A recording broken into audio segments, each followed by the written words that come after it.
I was talking to somebody in Woodstock, New Brunswick the other day, and he said, it's too bad they're showing all this cycling on TV. People don't really care about the sport, and this guy was under the age of 30. Well, I said, you don't know who Jocelyn Lovell is, do you?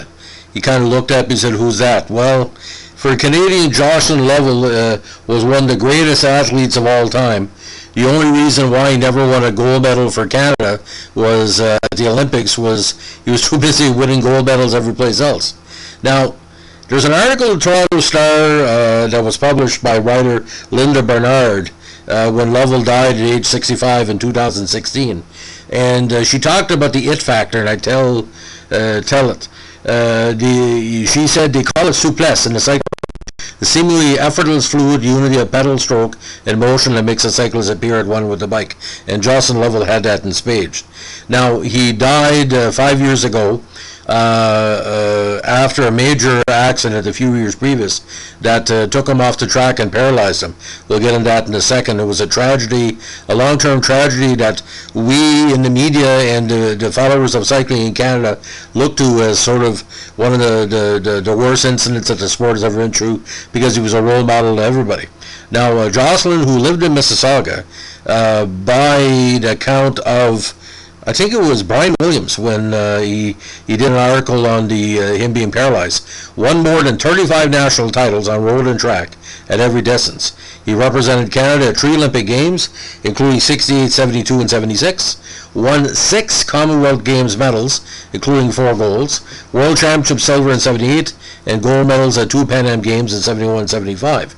And like I said, his career was cut short when he was hit by a dump truck in 1983 while training near his Milton home. The accident resulted in spinal cord injuries, leaving Lovell a quadriplegic. In his last years, he was an advocate for spinal cord research on many levels. Now, Jocelyn, if you see every cyclist in Canadian history, you see the road cycling, we got top 10. You see Kurt Arnett, Steve Bauer, the great females that have done well in the Olympics in recent years, the male racers as well. It all comes back to him. Now, he wasn't born in Canada. He was born in Norwich, Norfolk, England. Now, his victories at these international events threw so much shine on cycling. It renewed global interest as well in the Canadian form of cycling. And there was a form of cycling, like the exciting style that him and Steve Bauer and Kurt Arnett provided. Now, at the 78 Commonwealth Games in Edmonton, he won 3 golds in games record times. Later that year, again, he won silver at the World Championship. Now, he continued to race as an amateur into the early 1980s. Now, born in Norwich again, he moved with his family to Canada in 1954 when he was 4, and he started cycle racing when he was 13. Now, not the biggest person on the track, 5'10", 157. Again, he was accomplished on the track or in the long distance races. He was with Team Canada from 1968 to 1983. Now, what was kind of ironic here, he would have competed in 4 Olympics were not the boycott in 1980, and a lot of people were predicting he came short at Montreal, but they felt 1980 would be literally his years. Now, he set national records that stood for decades and became a member of the inaugural induction to the Canadian Cycling Hall of Fame, and of course he's in the Canadian Sports Hall of Fame. Now, sports ran his family in many ways, but he also was married to speed skater and competitive cyclist Sylvia Burka in 1981, but he separated 5 years later, and Burka's Olympic and world levels were just tremendous. Now, when you talk about honored members of the Hall of Fame, again, you have to talk about Jocelyn Lovell, because again, he's the one we all look to. Now, just go over some of the career highlights.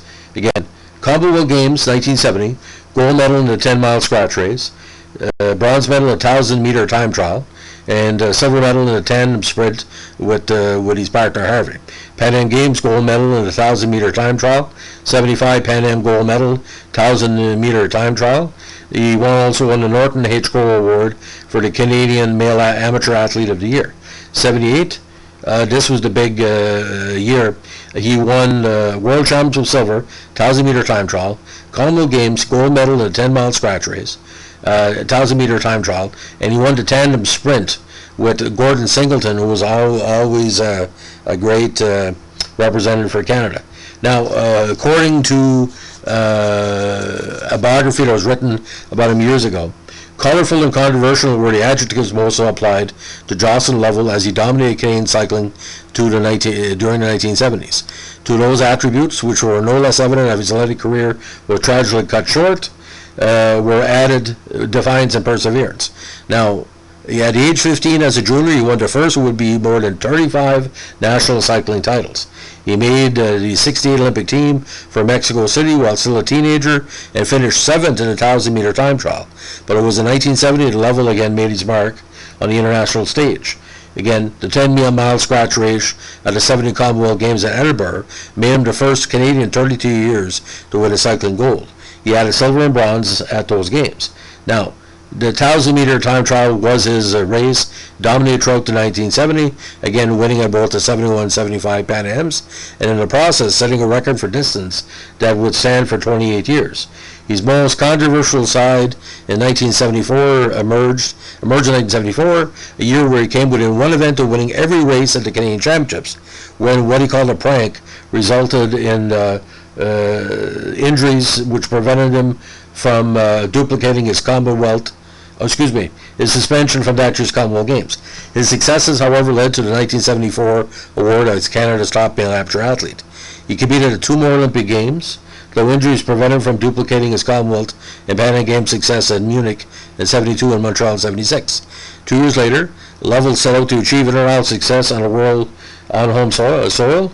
Again, at the Commonwealth Games, he won 3 gold medals, all in Games record times, becoming the first man to achieve such a feat. Later that year, he claimed a silver medal at the World Championships in Munich. Now, Lovell continued to compete as one of Canada's top-ranked cyclists in the 1980s. It was while training on August 4, 1983 that his career came to a tragic end and his life took a dramatic turn. He was unfortunately run over by a dump truck and dragged 100 feet. The spinal cord injuries were too severe and left him unable to walk. Demonstrating the same fierce competitiveness and combativeness that characterized his cycling career, he took a leadership role advocating research into spinal cord injuries. So that accident was national and international news. This is comparable to Wayne Gretzky getting paralyzed, or one of the Blue Jays or one of the football players. And he was beloved, loved in his home area of Ontario, loved across country, wasn't scared to showcase at the big events. But we talked to the previous podcast about Debbie Bro not doing much in the Olympics but still winning everything in sight. Lovell was like that. You don't have to win the Olympics to be the best in the world. It's just one event. And we thought in Montreal it was going to be a great possibility, but injuries cannot be timed. We know that. I once covered an athlete by the name of Ren Critchlow, who was one of the best canoe kayakers in the world. Unfortunately, when he won the Olympics, it didn't work out due to factors, what he told me, beyond his control. It happens. Canada puts a lot of stress on Olympic athletes, but you see now we're producing more top 10s, more top 5s. We're medaling in events we never went before. But there was pressure on Lovell, there was pressure on Brill, there was pressure on the equestrian team from Canada, I kid you not, because they won in 68, and 72 and 76 and 84, there was a lot of pressure on them to repeat or get back in the podium. See, Canada's only had so much Olympic success in the 1960s and 1970s. Our swimmers did well, but gold medals were few and far between. But Jocelyn Lovell, to me, was a champion that should be celebrated on every level. Like I said, some people didn't agree with his style, but for me, you got to be strong to be the best, and he wanted to be the best. But I remember the Commonwealth Games in 78, boys, oh boys, oh boys. Did the announcers for Canada really, it's like that Jesus came back. It was like, he couldn't believe it because, he was that good. And he probably well figured 78 was the last shot, but when the Olympics the boycott went on in 1980, it was It was terrible. So, ladies and gentlemen, that's my take on the Jocelyn Lovell legend. Sorely missed. Again, a top 20 athlete in Canadian history. If you like what we're doing here with our Olympic profiles and reviews, let us know what a like, comment, and subscribe. Have a good day, and don't forget, every time you see a racer on TV, Jocelyn Lovell, the spirit lives on. Have a good day. Bye.